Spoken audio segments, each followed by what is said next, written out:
بسم اللہ الرحمن الرحیم۔ اللہ پر بھروسہ۔ سب سے پہلی چیز جو ایک مسلمان کو یاد رکھنی چاہیے وہ اللہ تعالیٰ پر کامل بھروسہ ہے۔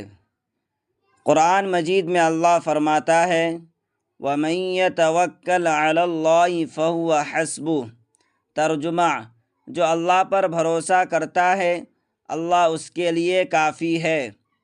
جب انسان کا دل اللہ تعالیٰ پر مطمئن ہوتا ہے تو وہ سب سے بڑی پریشانی میں بھی صبر و سکون پاتا ہے۔ انسان کی زندگی خوشی اور غم، آسانی اور پریشانی کا مجموعہ ہے۔ کبھی راحت کے دن آتے ہیں تو کبھی آزمائش کی راتیں۔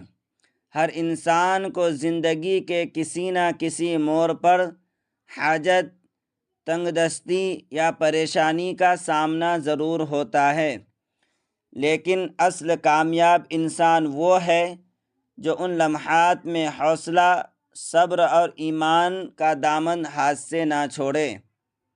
حاجت سے مراد وہ ضرورتیں ہیں جو انسان کی زندگی کو چلانے کے لیے ضروری ہوتی ہیں۔ یہ جسمانی، ذہنی، مالی یا روحانی بھی ہو سکتی ہیں، جیسے روزی، صحت، امن، تعلیم یا دل کا سکون۔ ہر انسان کی اپنی اپنی حاجتیں ہوتی ہیں، لیکن جب وہ پوری نہ ہو تو دل بے چین ہو جاتا ہے اور انسان خدا کے در پر جھکنے لگتا ہے۔ پریشانی کیا ہے؟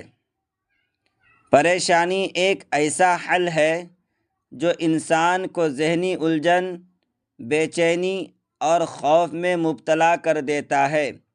یہ اس وقت پیدا ہوتی ہے جب کوئی مسئلہ حل نہ ہو رہا ہو یا انسان اپنی طاقت سے باہر حالات کا سامنا کر رہا ہو۔ مگر یاد رکھنا چاہیے کہ یہ پریشانیاں عارضی ہوتی ہیں اور اللہ تعالیٰ کی طرف سے امتحان بھی۔ مشکل وقت میں کیا کریں؟ مشکل وقت میں سب سے پہلا کام صبر کرنا ہے۔ قرآن میں بار بار صبر کرنے والوں کے لیے خوشخبری دی گئی ہے۔ دوسرا کام دعا ہے۔ دعا حاجت رواں ہے، دعا دل کا سکون ہے، دعا اللہ سے بات کرنے کا ذریعہ ہے۔ رسول اکرم صلی اللہ علیہ وسلم نے فرمایا دعا عبادت کا مغز ہے۔ اگر آپ پریشان ہیں تو تہجد کے وقت اٹھے، 2 نفل حاجت کے پڑھیں اور اللہ تعالیٰ سے دل کھول کر مانگے۔ نہ صرف دنیا کی حاجتیں بلکہ آخرت کی بھی۔ ایک خوبصورت حدیث ہے جو شخص کسی مومن کی دنیاوی پریشانی دور کرتا ہے اللہ تعالیٰ اس کی قیامت کی پریشانیاں دور کرے گا۔ جب آپ کسی کی مدد کرتے ہیں اللہ آپ کی مدد کے اسباب پیدا کرتا ہے۔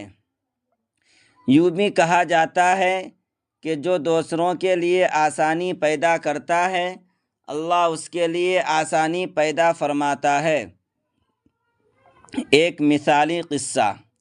حضرت ایوب علیہ السلام کا قصہ بہت ہی سبق آموز ہے۔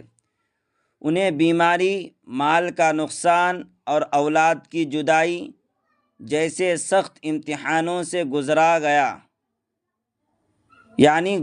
گیا، لیکن انہوں نے کبھی شکایت نہ کی، ہمیشہ اللہ تعالیٰ کی طرف رجوع کیا اور آخر کار اللہ تعالیٰ نے انہیں صحت، دولت اور عزت سے نوازا۔ یہ ہمیں سکھاتا ہے کہ صبر اور اللہ پر یقین کبھی رائے گا نہیں جاتا۔ زندگی میں حاجت اور پریشانی ایک فطری حقیقت ہے، مگر ان سے گھبرانا نہیں چاہیے۔ ہمیں چاہیے کہ ہم اللہ سے جڑ جائیں، صبر کریں، دعا کریں اور لوگوں کے لیے آسانی پیدا کریں۔ اگر آپ آج کسی مشکل میں ہیں تو یہ مت بھولیے کہ آسانی آپ کے قریب ہے اور اللہ آپ کی ہر دعا قبول فرمائیں۔ آمین یا رب العالمین۔ دعاؤں کی درخواست ہے۔ اللہ تعالی ہم کو ان باتوں